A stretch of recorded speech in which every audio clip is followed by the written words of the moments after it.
하나님은 우리가 이렇게 예수 믿고 구원받았는데 예수 믿고 구원받았을 때에 어떤 삶을 나에게서 기대하실까요? 어떻게 살아야 우리가 하나님의 뜻대로 살 수가 있고 또 복음에 합당한 생활을 하면서 하나님의 마음에 흡족함을 드릴 수 있는 그런 그 신앙생활이 이루어질까요? 오늘 또 성수로부터 흐르는 이 성령의 충만함과 말씀의 충만한 은혜가 우리 예배 가운데 흘러 넘쳐서 우리의 영과 또 삶과 사명을 치료하시고 또 회복하셔서 우리를 사용해 주시기를 축복합니다. 하나님 이 땅의 모든 사람들에게 끊임없는 사랑의 편지를 보내십니다. 또 오늘 우리 예배 가운데도 하나님은 우리를 향한 사랑의 편지를 쓰셔서 보내시죠. 그 사랑의 편지가 뭐죠?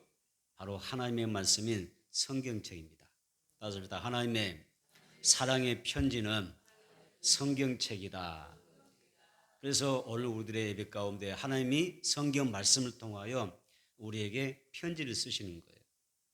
우리는 이 시간이 하나님이 나에게 편지를 쓰셔서 나에게 말씀하는 거죠. 그래서 나는 이 시간 성경의 말씀을 펼쳐서 또 강단의 말씀을 통하여 우리가 하나님의 음성을 듣는 것입니다. 오늘 성령의 음성이 여러분의 심령 가운데 들려져서 하나님의 말씀에 사로잡히는 은혜의 자리가 되기를 축복합니다. 첫째는 성령님은 우리 마음에 하나님의 말씀을 새겨 놓으십니다. 내 마음판에 성령께서 하나님의 말씀을 새겨 주신다는 거죠. 자, 고린도후서 3장 1절 보겠습니다. 고린도후서 3장 1절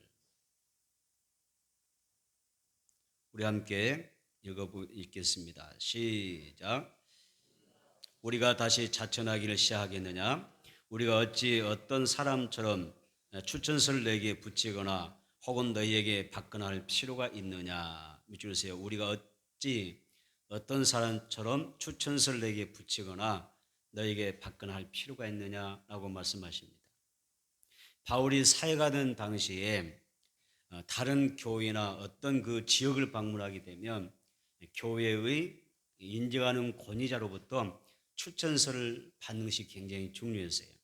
그래서 이 추천서를 받아서 다른 교회를 방문하기도 하고 어느 지역을 방문하여 그곳에서 예배도 드리고 또 하나님의 말씀을 선포할 수가 있었어요.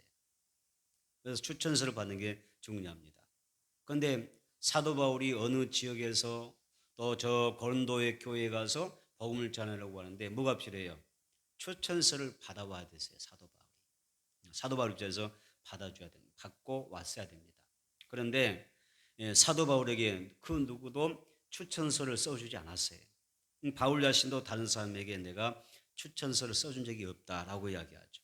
그래서 바울은 다른 제자들과는 달리 예수님의 제자로서의 정통성이라고 하는 것을 인정받지 못했습니다. 다른 제자들은 예수님을 실제로 만났었고 예수님의 죽으심과 또 부활에 대하여 경험했지만은 바울은 예수님을 경험해 보지 못했어요. 오히려 바울이 예수님을 만나기 전에 얼마나 교회를 핍박했습니까?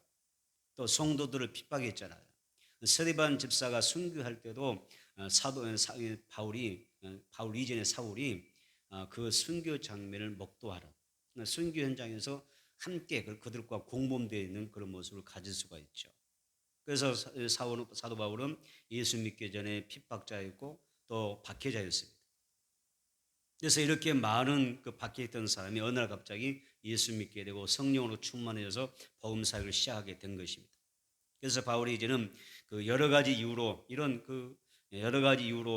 가는 곳마다 많은 유대인과 또 거짓 교사들로부터 공격을 받아요. 그리고 자신의 그 사도권을 스스로 변호하는데 굉장히 어려움을 겪어요. 주님이 나를 보내셨다. 주님이 너희들에게 보내셨다. 이 사도권에 대한 이런 그 많은 고통을 겪습니다. 그래서 스스로 그래서 사도 바울이 서신 썼을 때마다 항상 자기를 뭐라고 소개해요? 나 사도 바울은 자기를 사도라고 호칭을 합니다. 사도에 대한 그것을 스스로 인정해야 되고 증거해야 되기 때문에 어떤 정통성을 갖지 못했기 때문에 그런 자신을 사도권을 변호하는데 많은 시간을 할애했습니다. 그래서 바울의 그 사도권을 시비한 시비하는 대상자들이 이 고린도 교회는 많이 있었어요. 그래서 대부분 유대교에서 개종한 그런 사람들이 바울에게 사도권에 대해서 도전을 하죠. 그래서 당신이 정말 사도라면, 예수님 보내신 사도가 분명하다고 하면, 예루살렘 교로부터나 어떤 유력한 종교 지도자로부터 뭘 받아야 돼요? 추천서를 가지고 오너라. 추천서를 내놓으라는 것입니다. 그러면서 굉장히 그 사도 바울의 그 모든 사역에 있어서 제동을 거는 것을 볼 수가 있어요. 그래서 바울에게서 어떤 문제가 있는 것이 아니라 그냥 바울의 어떤 목회를 방해하기 위하여 사도권을 가지고 이 고린도 교회 안에 유대교에서 개종한 사람들이 이 사도 바울을 도전하고 또 시비를 걸고 억지 부리고 막 그랬어요. 그럼 고린도 교회 안에 뭐 그런 사람들만 있느냐? 그렇지는 않죠. 바울 사도의 목회를 괴롭히고 그 사도에 대한 시비를 거는 사람도 많이 있었지만은 또 바울의 목회를 적극적으로 지원하고 후원하는 그런 부류의 사람도 있었어요. 그 교회 안에는 그래서 정말 영적으로 말씀과 성령으로 충만한 알곡 성도가 있었다는 이야기고, 또 고린도 교회 안에는 또 상대적으로 뭐가 있었어요? 바울의 목회에 제동 걸고 늘 시비 걸고 뭐 불화를 조성하고 또 어떤 불화를 일으키는 그런 쭉쭉이도 있더라는 거죠. 오늘 성서부터는 하나님의 말씀을 통해서 또 성령의 충만한 역사를 통해서 여러분은 어떤 성도가 되어야 되세요? 알곡 성도가 되어서 하나님 나라를 위하여, 교회를 위하여 또 주의적인 목회 사역을 돕는 그런 훌륭한 그런 일꾼으로서 하나님 앞에 쓰임받게 되기를 축복합니다. 알곡 성도가 되기를 축복합니다. 고린도후서 3장 1절은 바로 그런 내용입니다. 그 다음에 고린도후서 3장 2절은 어떤 내용입니까? 읽어봅니다. 시작. 너희는 우리의 편지라 우리의 마음에 섰고 무삼이 알고 읽는 바라. 밑주세요. 너희는 우리의 편지라 그랬습니다. 너희는 우리의 편지다. 바울은 이 고린도 교회 안에 두 종류의 삶이 있었다고 그랬잖아요. 알곡 같은 목회 사역을 직접 후원하고 적극적으로 지원했던 그런 부류의 삶이 있었는데, 반면에 바울 사도의 사도권에 도전하면서 억지 부리고 따지고 목회에 막 제동 거는 그런 부류가 있었다고 그랬잖아요. 그런 사람들이 있었을 때 그 바울의 추천서를 요구하는 그 고린도 교회를 향하여 사도 바울이 이렇게 이야기하죠. 너희는 우리의 편지다. 너희는 우리의 편지다. 바울은 말합니다. 너희가 곧 우리의 추천서다. 너희가 추천서다. 너희의 삶이 바로 그 증거다. 이렇게 이야기하는 것입니다. 성경 말씀에 보면 좋은 나무는 뭘 보고 한다고 그러세요? 열매를 보면 이 나무가 좋은 나무인지 나쁜 열매인지 알 수 있다고 그랬거든요. 여러분, 여러분의 그 신앙에서 좋은 열매가 많이 맺히기를 원합니다. 성서부터는 기하는 이 성령의 충만한 역사를 통하여 여러분들이 달마다 새 열매를 맺는, 신앙이 좋은 열매를 맺는 그런 복 있는 성도가 되기를 축복합니다. 바울은 알고 있는 너희 자신들을 통하여 내가 너희들에게 하나님의 말씀을 가르쳤고 그동안 하나님의 말씀을 선포했는데 너희들의 삶을 통하여 나의 사도직을 인정받고 있다는 것입니다. 그 열매를 통하여 내가 내게 선포한 그 말씀이 너희들에게 심겨서 너희 마음판에 새겨져서 내가 그 말씀대로 순종하고 살아갈 때에 맺혀진 그 열매를 범으로 내가 뭐였어요? 나는 정통적인 뭐예요? 하나님이 보내신 사도라는 이야기입니다. 그래서 나의 사도직을 인정해달라. 너희를 보면 알지 않느냐? 너희의 신앙이 지금 어떠냐? 너희의 신앙이 지금 아름다운 열매를 맺어가고 있지 않느냐? 그래서 나를 하나님이 세운 자로, 주님께서 보내신 자로 알아달라는 거죠. 고린도후서 3장 3절입니다. 자, 읽어보겠습니다. 고린도후서 3장 3절 시작. 너희는 우리로 말미암아 나타난 것이 되 편지니 이는 먹으로 쓴 것이 아니오 오직 살아계신 하나님의 영으로 쓴 것이며 또 돌판에 쓴 것이 아니오 오직 육의 마음판에 쓴 것이라. 주세요. 너희는 우리로 말미암아 나타난 것이 되 편지다라고 이야기합니다. 너희가 우리로 말미암아 우리로 말미암아 나타난 예수님의 편지다. 그 다음에 믿겠습니다. 먹으로 쓴 것이 아닙니다. 뭐로 썼어요? 믿겠습니다. 하나님의 살아계신 영으로 썼다는 것입니다. 그리고 어디에 편지를 썼습니까? 믿겠습니다. 오직 육의 마음판에 쓴 것이라. 너희 마음판에 새겼다는 것입니다. 바울은 우리가 너희의 마음에 하나님의 말씀을 그 시대의 편지를 예수님의 편지를 새겼다고 이야기합니다. 그래서 이 편지는 먹으로 쓴 것이 아니라 살아계신 하나님의 영, 성령으로 너희들의 마음에 말씀을 새겼다는 것입니다. 그래서 성령을 통해서 예수님의 피 묻은 잉크로, 보혈의 잉크로 어떻게 했어요? 예수님의 사랑의 편지를 썼다는 것입니다. 오늘 여러분의 마음에도 이 시간에 하나님의 말씀이 새겨지기를 축복합니다. 여러분의 마음판에 뭐가 새겨져야 돼요? 하나님의 말씀이 지금 새겨져야 돼요. 성령으로 새겨져야 되는 것입니다. 이 한 시간 예배를 통하여 강단에서 선포된 이 말씀을 통하여 여러분들이 말씀 받을 때 이것이 하나님이 어떻게 하시죠? 성령이 내 마음판에 하나님의 편지를 쓴 겁니다. 성령으로 하나님의 말씀 하나하나가 우리의 신비에, 우리 마음판에 순간순간 새겨지는 역사가 있어야 한다는 것입니다. 그래서 오늘 여러분들이 하나님의 말씀을 아멘으로 받아서 말씀 정말 그 마음에서, 내 마음에서 절대로 하나님의 말씀이 지워지지 않는, 아멘. 말씀이 내 안에 충만한, 말씀 내 안에서 역사하는, 아멘. 내 심령 안에서 말씀이 꿈틀거려서 운동력이 있어서, 활동력이 있어서 내 삶을 변화시키고 새롭게 이루어 나가는 그런 역사가 일어나기를 축원합니다. 그것이 굉장히 중요합니다. 어떤 사람은 하나님의 말씀 듣는데 뭐라고 표현합니까? 한쪽 귀로 들었다가 한쪽 귀로 나가버린 경우가 있잖아요. 그래서 말씀은 듣긴 듣는데 예배에 맞추고 나가면 말씀이 떠오르지 않아요. 도무지 생각나지 않아요. 한 주간 우리가 살아갈 때 하나님의 말씀 붙잡고 성령 안에서 말씀 붙잡고 살아가야 되는데 말씀이 떠오르지 않는데 어떻게 우리가 신앙에 승리할 수 있습니까? 어떻게 우리가 하나님의 삶이 될 수가 있죠? 하나님의 뜻대로 살아갈 수가 있죠? 어떻게 우리가 복음에 합당한 하나님의 뜻에 하나님께서 기뻐하는 삶을 살아갈 수가 있죠? 그렇게 할 수 없잖아요. 내 안에 말씀이 없는데, 순간순간 하나님의 말씀이 기억나지 않는데 우리가 어떻게 신앙생활을 승리할 수가 있어요? 그래서 성령으로 내 마음판에 말씀이 새겨져야 돼요. 오늘 새기시기를 축복합니다. 성령께서 우리 마음에 하나님의 말씀을 기록해 주시기를 축복합니다. 이것이 굉장히 중요한 영적인 하나님의 은혜요 비밀인 것을 알 수가 있습니다.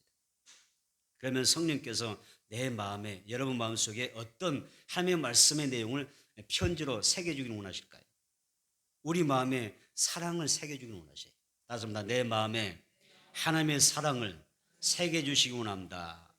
요한복음 3장 16절을 볼까요? 요한복음 3장 16절을 봐보세요. 요한복음 3장 16절.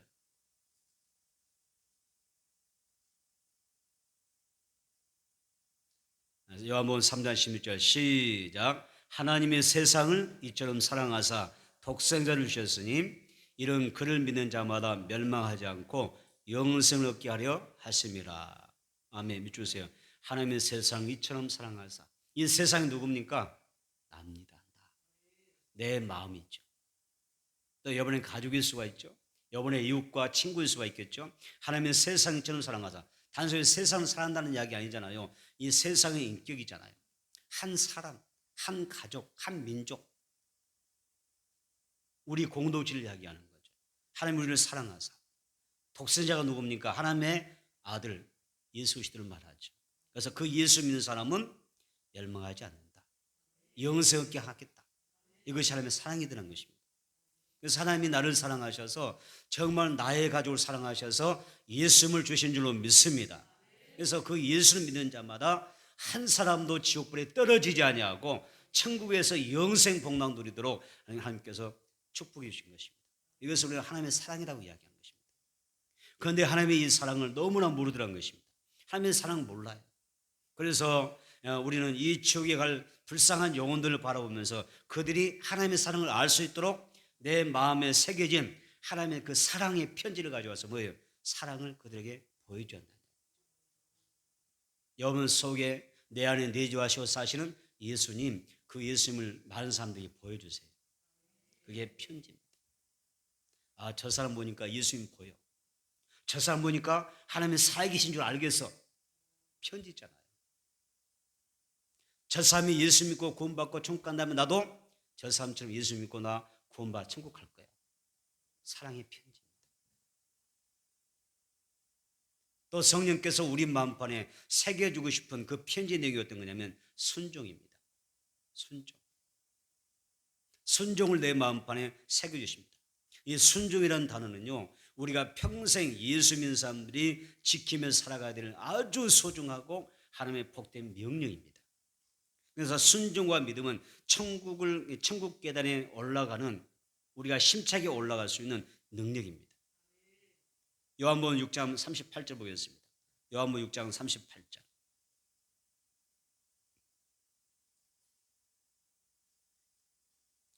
요한복음 6장 38절 같이 읽어보겠습니다. 시작. 내가 하늘에서 내려온 것은 내 뜻을 행하려 함이 아니요 나를 보내신 이의 뜻을 행하려 함이니라. 좋습니다. 내가 하늘에서 내려온 것은 밑줄 긋고요. 끝부분에 나를 보내신 이의 뜻을 행하려 함이니라. 예수 이 땅에 내려오신 이유가 뭐라고 그러세요? 하나님 아버지의 뜻을 행하려고 오셨다는 것이었습니다. 예수님이 이 땅에 오셔서 하나님께서 성자 하나님이시잖아요. 예수님이 성자 하나님이 이 세상에 오셔서 우리 인간과 같이 똑같이 사셨잖아요. 똑같이 먹고 자고, 그렇죠? 고난 받으시고, 그리고 십자가에서 고난 받고, 그러다 못 박혀 죽으시고, 그 모든 과정 선수 그분이 하셨던 게 뭐냐면 순종함으로 인하여 하나님의 뜻을 이루기 위해서, 아멘, 하나님의 뜻을 행하러 오셨다는 것입니다. 그래서 고린도후서 1장 19절 중간쯤 보게 되면 이런 말씀이 있습니다. 한번 잘 보겠습니다. 고린도후서 1장 19절 중반절. 고린도후서 1장 19절 중반입니다. 하나님의 아들 예수 그리스도부터 시작. 하나님의 아들 예수 그리스도는 예하고 아니라함이 되지 아니하셨으니 그에게는 예만 되었느니라. 주세요. 예하고. 예수님 어떻게 사셨어요? 하나님의 말씀에, 하나님의 뜻에 예만 하셨다는 거예요. 아니라고 말씀하신 적이 있다 없다고요? 없어요. 아니요라고 하나님 아버지의 뜻을 거절한 적이 없습니다. 항상 예만 있었다는 것입니다. 그래서 예수님은 하나님의 아버지의 말씀, 나를 향한 하나님의 말씀이라고 하면 내가 무조건 예 그렇게 하겠습니다, 아멘, 순종하겠습니다 라고 고백할 것입니다. 그래서 요한계시록에서 예수님이 아주 자신 있게 예수님을 스스로 자랑하십니다. 뭐라고 말씀하셨어요? 자기를 어떻게 소개하셔요? 나는 아멘이요 충성이니라. 예수님 말씀하시죠. 나는 아멘이다. 다시 합니다. 나는 아멘이요 충성이니. 아멘. 예수님이 이 소아시아 7교회를 향하여 편지 쓰실 때, 자신을 소개하실 때 나는 아멘이다, 나는 하나님의 말씀이라고 하면, 하나님의 뜻이라고 하면 한 번도 아니라고 한 적이 없고 예하고 순종한 아멘이라는 것입니다. 그리고 나는 하나님의 뜻에 나는 충성했다라고 이야기합니다. 모두 예수는 본받아야 될 줄 믿습니다. 그 순종이 내 마음판에 새겨져야 될 줄 믿습니다. 순종의 편지가 되어야 될 줄 믿습니다. 그래서 내가 예수님을 본받아서 하며 그 말씀 앞에서 예, 아멘, 충성하겠습니다. 다시 한번 다 예, 아멘, 충성하겠습니다. 그 편지가, 하나님의 그 사랑의 편지가 내 마음판에 새겨져야 한다는 이야기예요. 왜냐하면 순종이 무엇보다 낫기 때문에, 제사보다 낫기 때문에. 순종과 믿음을 통해서는 천국의 계단을 오르는 겁니다. 여러분, 순종하지 않은 사람이 하나님 앞에 갈 수 있나요? 왜 에덴 동산에서 아담과 하와가 타락하고 또 불순종하고 죄짓고 그들이 거기에서 무너졌습니까? 순종입니다.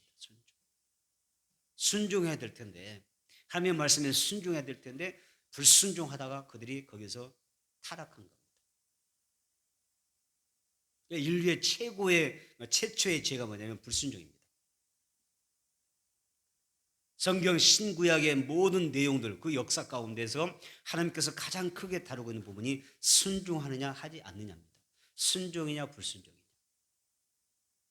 그래서 순종하는 사람에게는 그 가문과 그 가족과 그 계보는 하나님께서 축복합니다. 그럼 불순종한 계보는 어떻죠? 불순종한 가문은요, 망했습니다. 그래서 우리에게 있어서 순종은 굉장히 중요합니다. 오늘 나에게, 오늘 여러분의 10년 가운데 하나님께서 말씀을 통해서 순종할 수 있는 그 은혜를 새겨주기를 축복합니다. 다시 한번 주여, 하나님께서 나에게 무엇을 말씀하시든지 순종하며 살겠습니다. 아멘. 그 순종이 내 마음판에 새겨져야 되는 거예요. 굉장히 중요합니다. 이 순종하며 산다고 하는 게 우리 신앙생활이 굉장히 중요한 거예요. 우리는 나름대로 신앙생활 열심히 하잖아요. 신앙생활 열심히 하고 나름대로 열심히 우리가 수고하고 그러잖아요. 그런데 중요한 게 꼭 명심하세요. 순종을 놓치면 안 됩니다. 순종. 그래서 여러분, 하나님은 순종하는 사람들에게 복을 내려주시고 또 존귀하게 사용해 주신다고 하는 것을 꼭 믿으시기를 축복합니다. 하나님의 뜻 그리고 성령의 이끄심, 하나님의 말씀에 순종함으로 우리가 하나님 나라를 확장하고 또 교회를 견고하게 세워나가고 문영혼을 살려낼 수 있는 그런 역사가 우리에게 있어야 되는 것입니다. 성령께서 우리의 마음에 나중에 예 그리고 아멘 충성이라고 하는 그런 단어를 내 마음판에 새겨주시는 축복 있게 되기를 바랍니다. 우리가 또 여기서 보면 우리 마음에 성령 어떤 게 하시냐면요, 우리 마음에 부활의 복음을 새겨주시는 거예요. 다시 한번 내 마음에 부활을 새겨주신다. 다시 한번 부활을 새겨주신다. 예수님이 장사한 지 사흘 만에 죽음을 이기시고 또 무덤에서 부활하셨습니다. 자, 요한복음 11장 25절 26절을 보겠습니다. 요한복음 11장 25절부터 26절까지 보도록 하겠습니다. 요한복음 11장 25절 26절 시작. 예수께서 이르시되 나는 부활이요 생명이니 나를 믿는 자는 죽어도 살겠고 무릇 살아서 나를 믿는 자는 영원히 죽지 아니하리니 이것을 내가 믿느냐. 아멘. 자, 여기서 중요한 게 있잖아요. 나는 부활이다. 나는 부활이요 생명이니 나 예수를 믿는 사람은 죽어도 살겠고, 죽어도 산다는 이야기 뭐죠? 예수님 재림할 때 그도 어떻게 돼요? 무덤에서 부활한다는 이야기예요. 또 나를 믿는 자는 영원히 죽지 않는다. 근데 끝에 뭐라고 하셨죠? 이것을 내가 믿느냐라고 이야기하십니다. 부활을 믿느냐? 이 사실을 믿느냐? 죽어도 산다는 것을 믿느냐? 내가 영원히 산다는 사실을 믿느냐? 믿으라고 말씀하고 있죠. 그래서 예수님은 모든 믿는 자들의 부활의 첫 열매가 되셔요. 그러니까 예수 믿는 사람은 죽어도 살아요, 부활해요. 살아서 예수 믿는 사람은 영원히 죽지 않는다고 하는 그 언약을 우리에게 주고 있는 것입니다. 여러분, 예수님의 부활을 믿으시길 바랍니다. 그래서 오늘 여러분의 마음판에 부활을 딱 새기세요. 나는 예수님처럼 죽었다가도 다시 부활한다. 나는 예수님처럼 나는 영원히 산다. 나는 영생 복락도 될 것이고 예수님처럼 부활할 것이고 나는 부활하여 영생하여 나는 천국에서 예수님과 더불어 함께 살 것을 믿는다. 아멘. 그것이 새겨져야 돼요. 새겨져야 돼요. 우리가 나이가 들면 들수록 부활신앙이 중요하잖아요. 그렇죠? 부활신앙이 견고한 사람은 어떤 상황에도 믿음이 흔들릴 수가 없어요. 그런데 부활신앙이 무너지면 신앙이 흔들리게 되어 있어요. 부활신앙. 그래서 하나님께서 성령으로 나에게 매 순간마다 내 마음판에 새겨주시는 말씀이 있다면 부활입니다. 이 부활의 복음, 영원 사는 복음이 얼마나 귀합니까? 우리 부활의 복음을 전해야 될 그리스도의 편지라고 하는 사실을 기억해야 됩니다. 세상 사람들은 하나님이 또 예수님이 성령이 누구이신지를 몰라요. 또한 성경이 어떤 책인지, 교회가 왜 이 시대 가운데 세상 가운데 존재하는지를 모릅니다. 또 내 주변에 내 지역에 교회가 왜 있는지 왜 필요한지를 잘 몰라요. 그래서 안타까운 것은 아무것도 모르면서 교회를 모르고 복음을 모르고 성경을 모르면서 그런 사람들이 교회를 핍박하고 성도를 욕하는 사람들이 많습니다. 수박 겉핥기식으로 기독교를 들여다보면서 내가 마치 성경 많이 아는 것처럼 기독교에서 내가 많이 해박한 식으로 내가 깨뜨린 것처럼 말을 합니다. 그러면서 조소하고 대적하는 안티세력이 생겨납니다. 여러분, 이게 뭐죠? 마귀 역사입니다. 사탄의 역사가 그렇게 가는 것입니다. 그래서 참 이렇게 이런 사람들 보면 정말 불쌍하다고 생각이 들어요.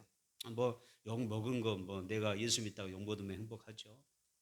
내가 교회 다니면서 핍박받는 건 너무 당연하고 합당히 여기는 것이고 우리는 행복하죠. 즐겁죠. 다른 사람들 내가 예수 때문에 욕 먹으면 행복하다. 핍박 당하면 기쁘다. 여러분 누가 욕하면 많이 웃으세요. 핏대 올리지 마시고요. 아멘. 얼굴 붉힐 필요 없어요.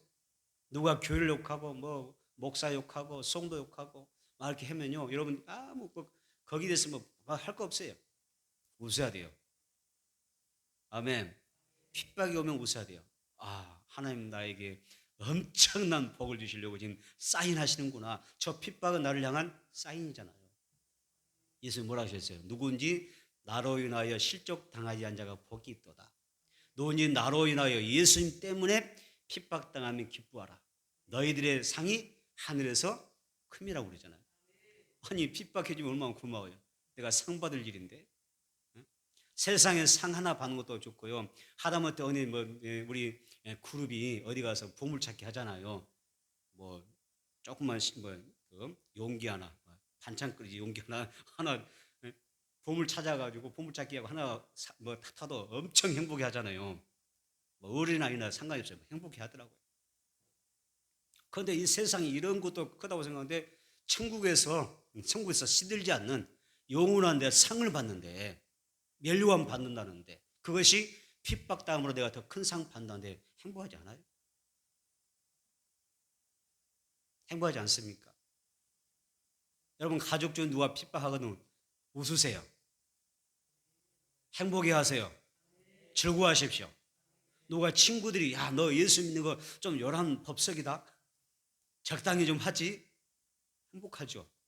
야 하나님이 나에게 사인하시네, 내게 더 큰 은혜와 복을 주시고 내게 상 주시려고 이런 축복을 주시려고 내게 이런 또 역사가 일어나네.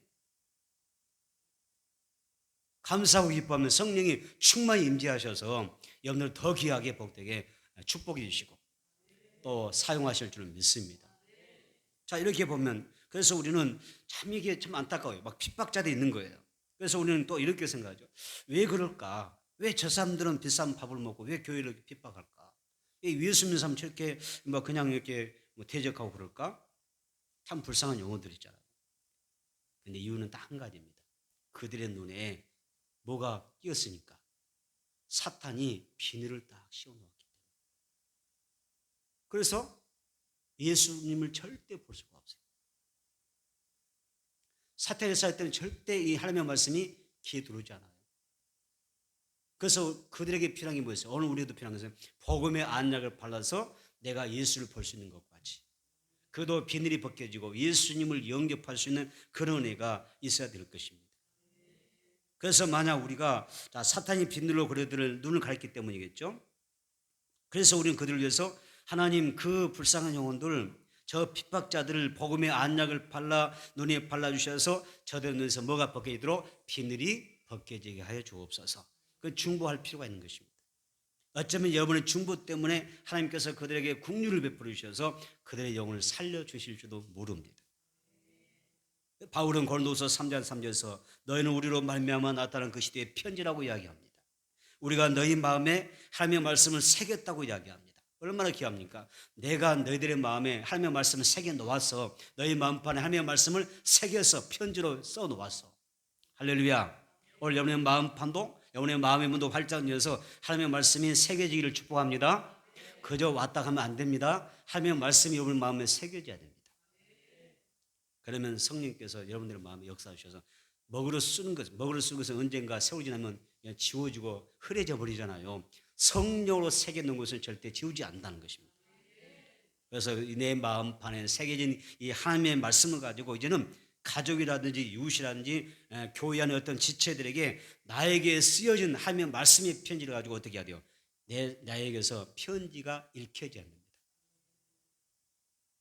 그래서 하나님이 어떤 분이신지 내가 잘 몰랐는데 형제님을 보니까, 집사님을 보니까, 어떻게 권사님을 보니까 이제는 하나님을 알겠어요.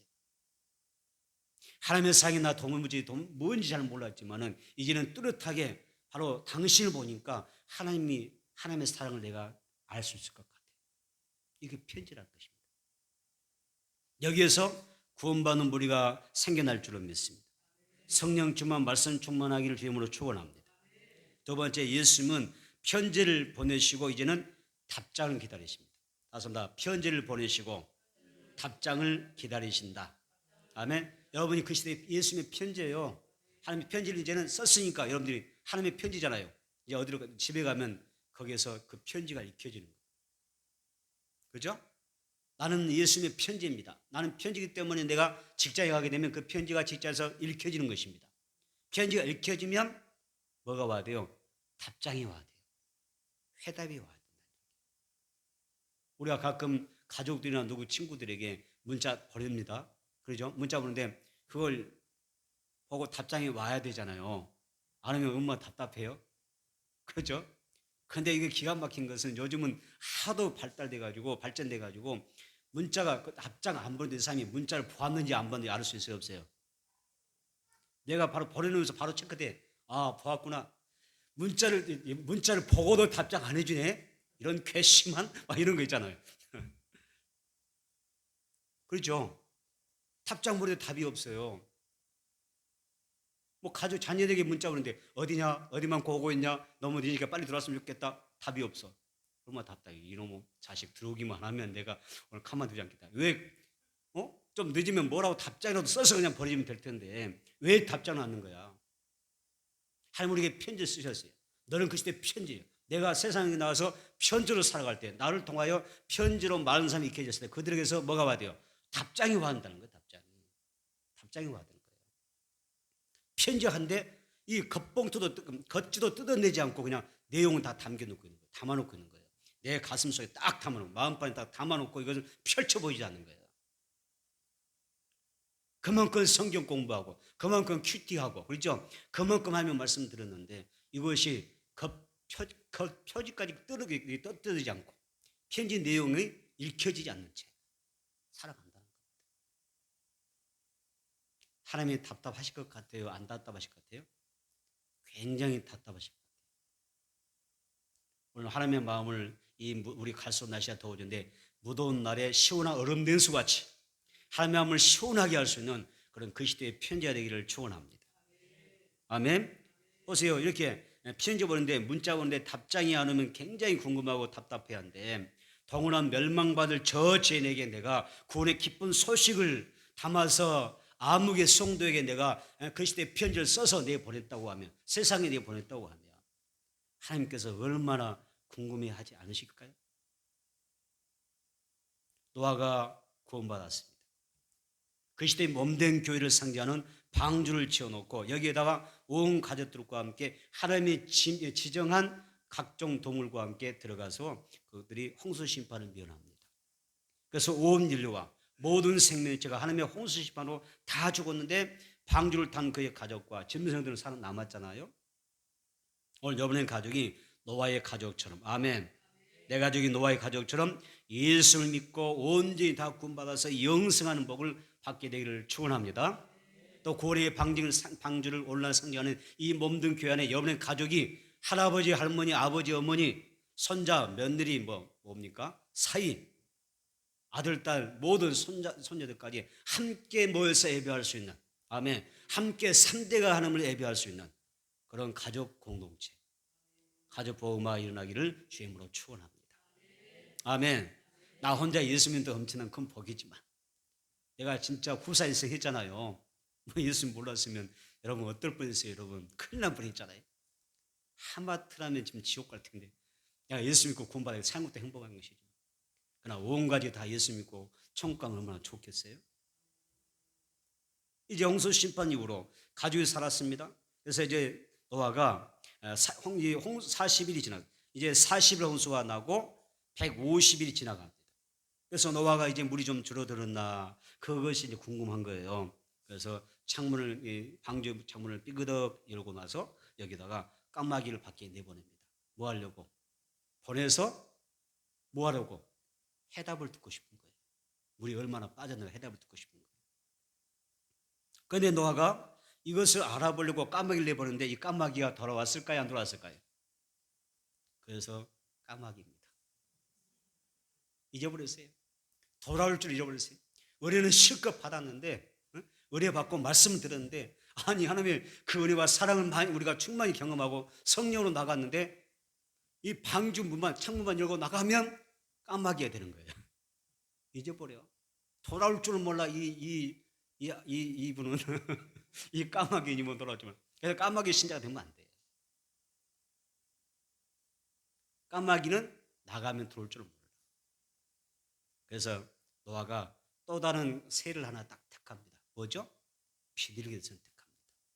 그래서 비둘기를 또 창문을 삐그덕 열고 비둘기를 허이 날려보냈더니 비둘기가 딱 나갔는데, 어디서 타니게 물이 아직 빠졌잖아요. 이렇게 이것저것 다니면서 온몸이 흙투성이 돼가지고 다시 돌아와요.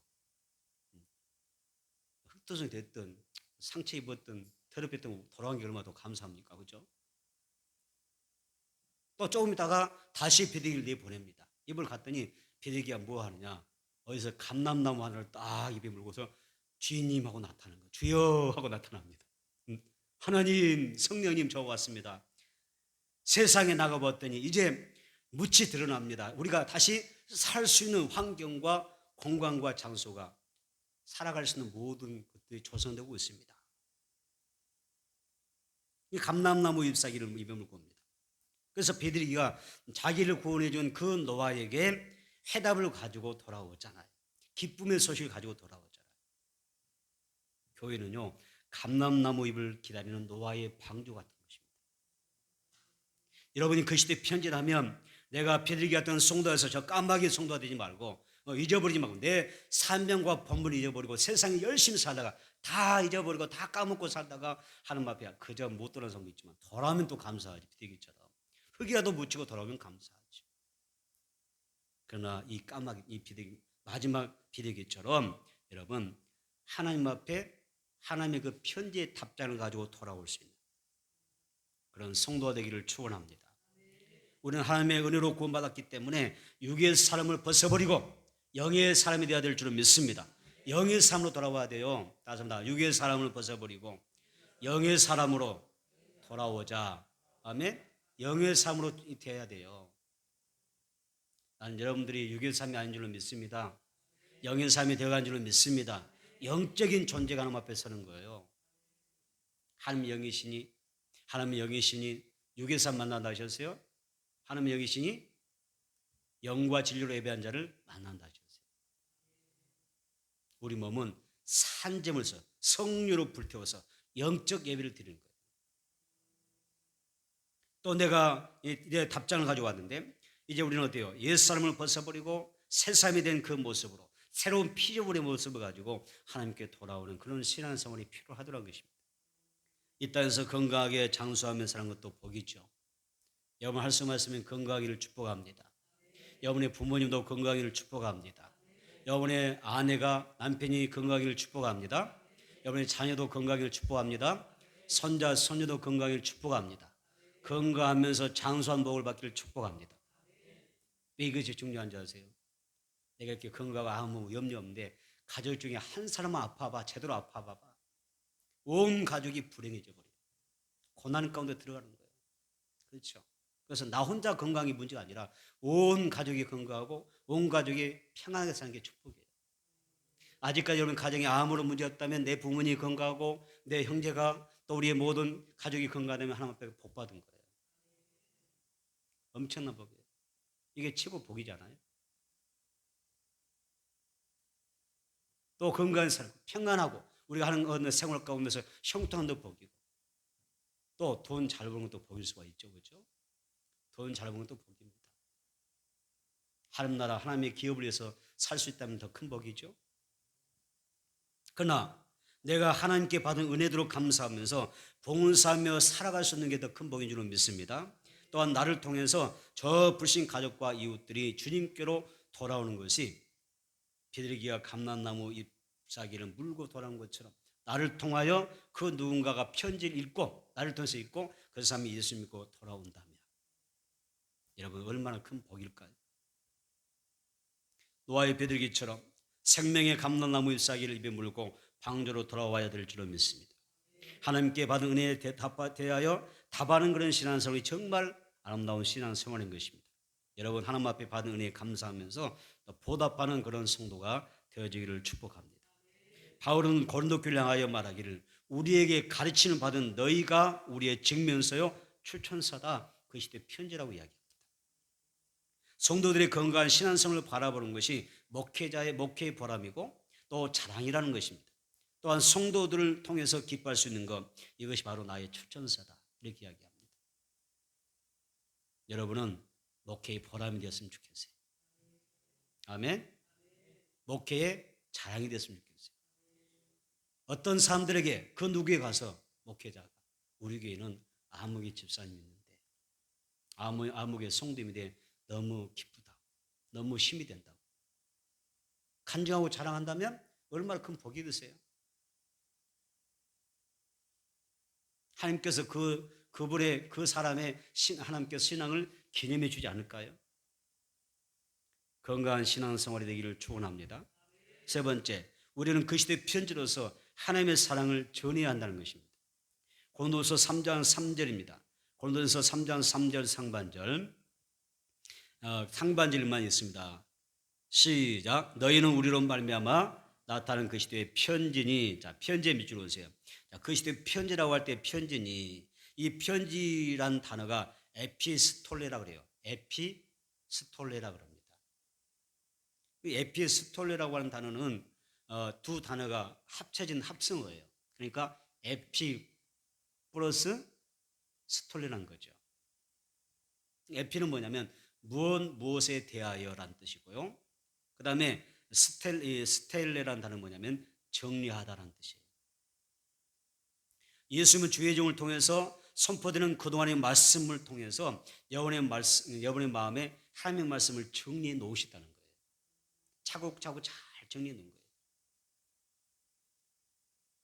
말씀이 그냥 혼잡하거나 복잡하거나 어수선한 게 아니라 질서 정연하게 하나님의 말씀이 선포되는 가운데 내 마음판에 말씀이 되었다고요? 내 마음 안에서 말씀이 정리되었다. 하나님이 정리해 놓으셨다는 거예요. 정리해 놓으셨다고 하는 것은 언제든지 사용할 준비를 해 놓으셨다는 거예요. 그래서 여러분 그 시대의 편지다. 뭐예요? 나는 하나님의 말씀이 잘 정리된 그 시대의 편지다. 예수님의 편지라는 거죠. 따라서 내 마음에 그동안 신앙생활하면서 그동안 많은 수많은 예배를 드리면서 내가 그동안 하나님의 말씀 들어왔는데 그 들어온 말씀들이 성령으로 내 마음 안에서 어떻게 됐어요? 정리가 잘 되었느니라. 아까 뭐랬어요? 에피스톨리가 되었느니라. 다시 말하면 편지로서의 사명이 있다는 것입니다. 여러분의 마음에는 어떤 말씀이 정리됐나요? 어떤 말씀이 여러분의 마음속에 들어있어요? 제가 오늘 이 시간 딱 뚜껑을 끌고 해부해서 끄집어낸다면 여러분 마음속에 어떤 말씀이 있어요? 어떤 말씀이 정리되어 있어요? 굉장히 중요한 이야기예요. 내 안에 믿음의 말씀이 있습니다. 세상 가운데 나와서 내가 믿음의 말씀을 선포할 것이고 내 안에 사랑의 말씀이 충만하며, 그죠? 내 안에 기록되어 있다면 사랑으로 살 것이고 내 안에 봉사로 가득 찬 말씀이 지고 있다면 내가 봉사의 삶을 사는 것이고, 그렇죠? 내 안에 지금 뭐가 들었냐? 하나님의 어떤 말씀의 내용이 내 마음의 판에 편지로 정리돼서 기록되느냐? 이걸 끄집어서 내 신앙과 사역에, 내 가정과 교회 안에, 우리의 공동체 안에, 우리 기관들 속에서, 목장 가운데서 나타나는 거예요. 끄집어 써야 한다는 얘기예요. 에피스톨.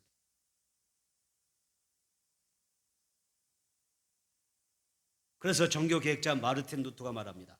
그리스도인은 성경책을 보고 예수를 믿지만은, 그렇죠? 성경책을 보고 우리는 예수 믿지만 세상 사람들은 그리스도인들을 보고 예수 믿는다고 그랬어요. 편지라는 이야기입니다.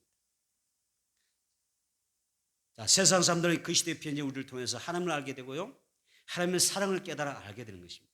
따라서 우리는 삶으로, 내 성품으로, 어떤 습관이나 언어로, 행동으로 하나님의 사랑을 나타내며 사는 거예요. 여러분의 인격이 편지입니다. 여러분의 말이 예수님의 편지입니다. 아멘. 여러분의 표정 하나가 예수님의 편지입니다. 여러분의 삶이 편지인 겁니다. 이걸 통해서 세상 사람들이 하나님의 편지를 읽는 것입니다. 그래서 고린도후서 3장 2절에 말합니다. 너희는 우리의 편지라 우리 마음에 썼고 무사람이 알고 읽는 바라, 이렇게 이야기합니다. 얼마나 중요한 이야기인지 몰라요. 우리가 예수를 바르게 믿고 정말 내가 영적으로 아름답게 변화되어가는 삶을 산다면 다른 사람도 나도 저 사람처럼 예수 믿고 나도 저렇게 아름답게 한번 살아보고 싶다. 변화된 삶을 살아보고 싶다. 고백할 수밖에 없다는 것입니다. 빌 하이벨스 목사님 말합니다. 우리는 예수님의 바이러스를 가지고 세상을 감염시키는 전도 바이러스가 되어야 한다라고 이야기합니다. 여러분은 영혼을 살리는 생명의 바이러스가 되기를 바랍니다. 전도 바이러스가 되기를 바랍니다. 사람의 생명 주고 건강을 해치는 그런 바이러스가 되지 말고, 그렇죠? 믿음을 죽여버리는 어떤 신앙의 신앙의 비전을 죽여버리는, 꿈을 죽여버리는 그런 바이러스 되지 말고, 믿음을 세우고 소망을 세우고 사랑을 세우고 열정을 세우고 비전과 꿈을 세우고, 아멘, 하나님 나라와 의를 세우고 또 교회를 세울 수 있는 그런 영적 비전을 가져야 그런 바이러스가 되는 것입니다. 그래서 바이러스도 두 종류가 있잖아요. 죽이는 바이러스가 있고 살리는 바이러스가 있는 거예요. 우리는 살리는 바이러스가 되는 것입니다. 바울은 18개월 동안 곤도에 머물면서 자신의 삶으로 전도했고 자신의 삶 자체가 나는 전도의 편지가 되었다고 말하는 것입니다. 우리 모두는 그 시대의 편지입니다. 세상 우리를 통해서 그 시대를 보고 예수님을 이해하게 됩니다. 또 우리를 통해서 예수님을 믿게 될 것입니다. 우리는 그 시대의 편지가 되어져서 가정과 직장과 저 일터로 사랑의 편지를 열심히 배달해야 될 줄로 믿습니다. 그래서 낙심한 자에게 용기의 편지를 전해줘야 돼요. 맞습니다. 나는 예수님의 편지다. 편지다. 편지는 보라고 있는 거예요. 그냥 묻어두라고 있는 거예요. 보라고 주는 거잖아요. 그렇죠? 보라고 주는 거예요. 그래서 어떤 사람 다 갔더니 너무 낙심해 있는 거예요. 그 사람이 우리는 뭐예요? 내가 위로의 편지가 되는 거예요. 절망한 사람에게는 우리가 소망의 편지가 되어주는 겁니다. 아멘. 또 가난한 사람에게는 부유함의 편지가 되어주고, 병든 사람에게는 치료하는 하나님의 치료의 편지가 되어주고, 아멘. 또 불안한 사람에게는 우리가 화목케하는, 아멘, 피스메이커가 되어주는 그런 편지가 되는 것입니다. 이 그 시대의 편지를 잘 감당하는 사명자가 되어야 됩니다. 십자가 사랑과 구원의 감격으로 가족과 이웃에게 확실히 차 있는 그리스도의 편지로서 살아나가는 우리 모두에게를 축원합니다. 말씀을 정리하겠습니다. 어떤 사람이 무디 목사님을 찾아왔습니다. 찾아와서 목사님 어떻게 하면 어떻게 해야 우리가 하나님을 잘 알 수 있을까요? 이렇게 물었습니다. 그때 이 무디 목사님이 뭐라고 이야기했을까요? 이렇게 답변합니다. 우리가 어떤 사람에 대해 알고자 한다면 그 사람을 잘 알고 있는 친구에게 찾아가서 자세히 물어보면 됩니다. 맞죠? 그런데 마찬가지로 하나님에 대해서 정말 제대로 알고 싶다고 하면 하나님을 잘 믿는 사람을 찾아가서, 정말 하나님을 잘 믿는 사람을 찾아서 하나님에 대해서 물어보면 하나님을 알 수가 있습니다. 이렇게 이야기했던 것입니다. 바로 우리가 그리스도인들이잖아요. 이 그리스도인에서 내 삶을 통해서 우리는 하나님을 증거하고 나타내는 사람들입니다. 여러분, 우리는 그 시대의 편지입니다. 이웃이나 가족이나 친구들이 나를 볼 때 내가 이렇게 살아서는 안 되겠다. 나도 저 사람처럼, 내 살아는 저 엄마처럼, 아니면 저 아빠처럼 저 친구처럼 나도 한번 살아보고 싶다. 이런 마음을 갖도록 살아가는 것이 그 시대의 편지의 삶입니다. 우리는 종종 세상 사람들에게 이런 말 듣습니다. 저 사람 같으면 나 예수 믿고 싶어. 나도 저 사람 따라서 교회 가고 싶어. 또 어떻게 이야기하죠? 반대로 나는 저 사람 교회 다니면 나도 교회 안 다닐 거예요. 저 사람이 천국 간다면 나 천국 가기 싫어. 그런 이야기 안 들어봤어요? 저 사람이 천국 간다고 하면 나 천국 가기 싫어. 여러분, 중요한 이야기죠. 얼굴과 말과 행동으로 신앙과 삶으로 모든 사람들의, 성도들의 양무리의 본이 되는 신앙생활 하기를 바랍니다. 그리고 불신자에게 예수님의 사랑을 나타내는 그런 아름다운 편지가 되기를 축복합니다. 그래서 모든 사람들이 하나님의 사랑을 전해서 이 편지를 통해서 많은 사람들이 해답할 수 있도록, 답장 쓸 수 있도록, 하나님께로 돌아올 수 있도록, 탕자가 돌아올 수 있도록, 아멘, 잃어버린 양들이 돌아올 수 있도록, 저 세상에서 수많은 사람이 방황하고 있는데 그 방황하는 영들이 하나님 앞에 돌아올 수 있는 여러분 예수님의 편지가 되기를 주의 이름으로 축원합니다.